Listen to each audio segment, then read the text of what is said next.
Good evening and welcome back to our channel Elevating Minds.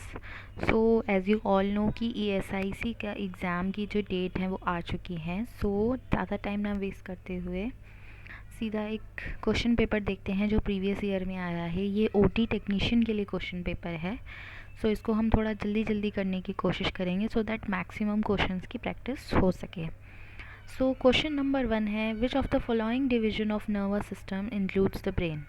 इनमें से कौन सी division nervous system की ऐसी है ऑप्शंस में से जिसमें ब्रेन आता है? Autonomic nervous system, peripheral nervous system, central nervous system, somatic nervous system. Right answer central nervous system है. ऑटोनॉमिक नर्वस सिस्टम जो होता है उसके अंदर सिंपैथेटिक पैरासिम्पैथेटिक आता है नर्वस सिस्टम. पेरिफेरल के अंदर नर्व्स आती है और सोमैटिक भी उसी का ही एक पार्ट है. तो central nervous system is the right answer. Side by side you can also see Hindi में भी दिए हुए हैं बट बेटर रहता है हमारी फील्ड के लिए हम इंग्लिश में ही क्वेश्चन प्रैक्टिस करें. देन नेक्स्ट जो क्वेश्चन है, question number 2, which of the following transfusions is likely to cause intravascular haemolysis. इनमें से कौन सी ऐसी ट्रांसफ्यूजन है जिससे कि इंट्रावास्कुलर यानी कि जो वास्कुलर सिस्टम होता है उसके अंदर ब्लड की डिस्ट्रॉय होने के चांसेस होते हैं. Group O blood to group A recipient, group B blood to group O recipient, group O blood to group A B recipient, RH positive blood to RH negative donor. अगर हम O वाले का blood A को देंगे वो accept कर लेगा क्योंकि A के पास एंटीबॉडीज़ नहीं हैं O को डिस्ट्रॉय करने के लिए. B वाले का ब्लड अगर हम O को देंगे वहाँ हीमोलिसिस हो जाएगा क्योंकि O के पास A और B दोनों ही एंटीबॉडीज़ होती हैं तो वो B एंटीजन को ख़त्म कर देगी. O ब्लड ग्रुप अगर AB को देंगे तो वो उसे एक्सेप्ट कर लेगा क्योंकि इसके पास O के अगेंस्ट कोई एंटीबॉडी नहीं है. And same is with RH positive blood to RH negative donor. Next question is, which of the following is correct composition of human plasma membrane. इंसानों की जो प्लाज्मा मेम्ब्रेन होती है सेल की वो किससे बनी होती है? It contains a pili on its cell surface. It consists of double layer of carbohydrate. It is single layer cell membrane. It is double layer of phospholipid. तो इसका सही आंसर होगा फॉस्फोलिपिड्स की बनी होती है डबल लेयर की, double biscuit की तरह plasma membrane. Then next question is, which of the following is not true concerning the development of anaemia during pregnancy. इन स्टेटमेंट में से कौन सा ट्रू नहीं है in context to development of anaemia during pregnancy. यानी प्रेगनेंसी के दौरान जो अनीमिया डेवलप होता है मोस्टली वुमेन में उसके बारे में इनमें से कौन सी बात सही नहीं है? Iron requirement is higher than 900 mg during pregnancy. यानी प्रेगनेंसी में आयरन की जो ज़रूरत है 900 से ज़्यादा हो जाती है. 900 mg से सभी प्रेग्नेंट वुमेन को आयरन सप्लीमेंट दिया जाना चाहिए. Earliest sign of iron deficiency is a fall in red cell mean corpuscular volume. Then ferritin levels of less than 15 microgram per liter are an indication of probable iron deficiency. तो इसमें से हमें जो है सही आंसर बताना है.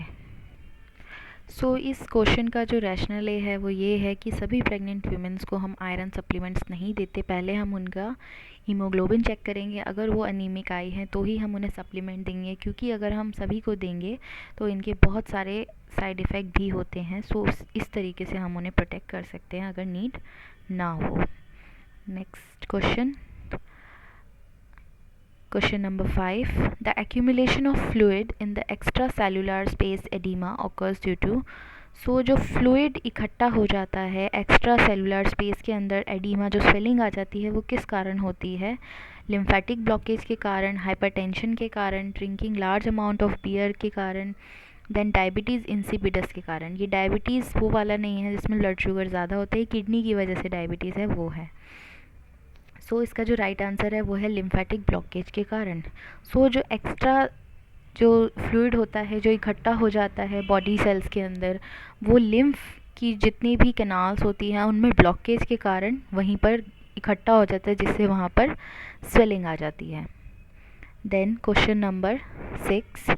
The rate of heart is dash beats per minute. Heart का जो नॉर्मल रेट है वो कितना है? 60 to 100, 70 to 120, 100 to 120, 80 to 130. यहाँ मैं एक चीज़ कहना चाहूँगी, अगर क्वेश्चन के अंदर स्पेसिफाई नहीं किया है किसका हार्ट रेट पूछा जा रहा है, अडल्ट का, इन्फेंट का, चाइल्ड का, तो आपको वहाँ पर अडल्ट की हार्ट रेट ही नॉर्मल जो है पूछी गई है, आपको ये सोच करके अपना आंसर वहाँ पर देना है, इसीलिए 60 to 100 राइट आंसर है। Question number 7, which of the following is the visceral membrane that surrounds and protects the human lung. So कौन सी ऐसी मेम्ब्रेन है जो इंसानों के फेफड़ों को कवर करती है, पेरिकार्डियल, मीडियास्टिनल, प्लूरल, पेरिटोनियल। सो पेरिकार्डियल हार्ट को प्रोटेक्ट करती है, मीडियास्टिनम को प्रोटेक्ट करती है, प्लूरा लंग्स को प्रोटेक्ट करती है, एंड पेरिटोनियल एब्डोमिनल ऑर्गन्स को। Then next question, which of the following is not a component of excretory system. इनमें से कौन सा एक्सक्रीटरी सिस्टम का कंपोनेंट नहीं है, lungs, skin, large intestine, salivary gland. Lungs भी बॉडी से बाहर CO2 निकालते हैं, कार्बन डाइऑक्साइड, स्किन पसीने के रूप में वेस्ट बाहर निकालती है, लार्ज इंटेस्टाइन स्टूल के ज़रिए, सैलिवरी ग्लैंड्स ऐसा कुछ नहीं करते, इसीलिए यहाँ राइट आंसर सैलिवरी ग्लैंड्स हैं। Question number 9, among the following which one is not a tissue macrophage. इनमें से कौन सा टिश्यू मैक्रोफेज नहीं है, फेज यानी खाना। So Kupffer cell, microglial cell, mast cell, Gaucher cell. So ये जो बाकी के 3 सेल्स हैं ये मैक्रोफेज हैं, लेकिन मास्ट सेल जो होते हैं ये एलर्जी के टाइम एक्टिवेट होते हैं, सो ये मैक्रोफेज नहीं है, इसीलिए ये राइट आंसर है। Question number 10, the circulatory route that runs from digestive tract to liver is. जो सर्कुलेटरी रूट डाइजेस्टिव सिस्टम से लिवर तक रास्ता बनाता है उसे क्या कहते हैं, hepatic portal circulation, systemic circulation, pulmonary, coronary. So यहाँ तो सीधा सा आंसर हिपैटिक यानी लिवर, एंड पोर्टल उसका जो पूरा सिस्टम है वो उसका जो सर्कुलेशन है वही यहाँ जो डाइजेस्टिव ट्रैक्ट को लिवर से अटैच करता है। सिस्टमिक सर्कुलेशन ओवरऑल बॉडी का सर्कुलेशन होता है, पल्मोनरी लंग्स का होता है, कोरोनरी सर्कुलेशन हार्ट का होता है, हार्ट की कोरोनरी आर्टरीज का।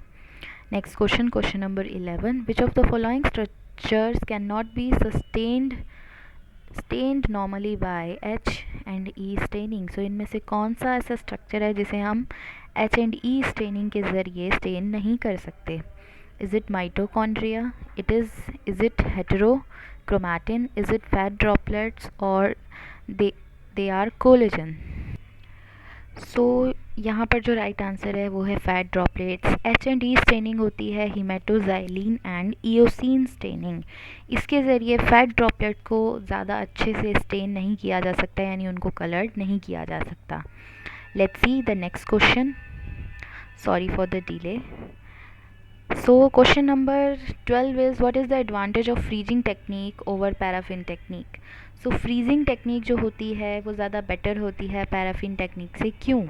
क्या ये बहुत सस्ती है, मच मोर ईजियर, क्या इसकी क्वालिटी बेटर है, या फिर थिन सेक्शंस इससे मिल सकते हैं, या फिर टाइम कैन बी सेव्ड।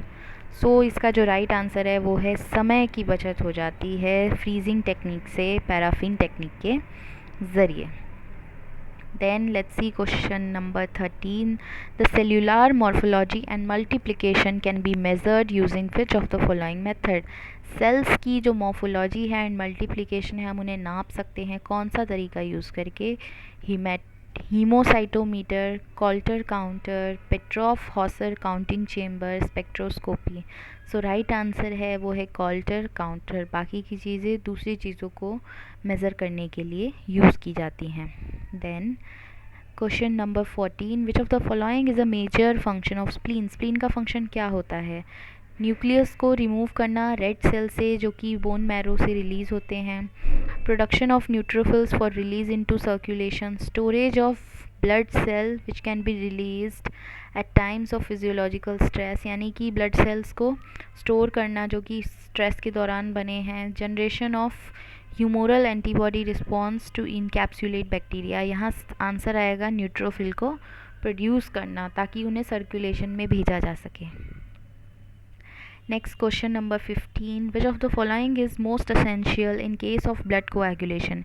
इनमें से सबसे इम्पॉर्टेंट क्या है ब्लड को क्लॉट करने के लिए, खून का थक्का जमाने के लिए, RBC, WBC, प्लेटलेट्स और लिम्फ। सही जो आंसर है इजी सा वो है प्लेटलेट्स आपस में चिपक ही जाते हैं जिससे खून का थक्का बन जाता है और ब्लीडिंग जो है वो क्या हो जाती है, रुक जाती है। सो इस सेक्शन में हमने 15 ही क्वेश्चन जो है डिस्कस करे हैं। इससे अगली वीडियो में हम अगले 15 क्वेश्चन जो हैं वो देखेंगे कि उनका आंसर क्या है and how you can attempt them. So अगर आपको इस वीडियो से हेल्प मिली हो, प्लीज़ हमारी इस वीडियो को शेयर कीजिए अपने फ्रेंड्स के साथ and like and subscribe our channel. Thank you so much.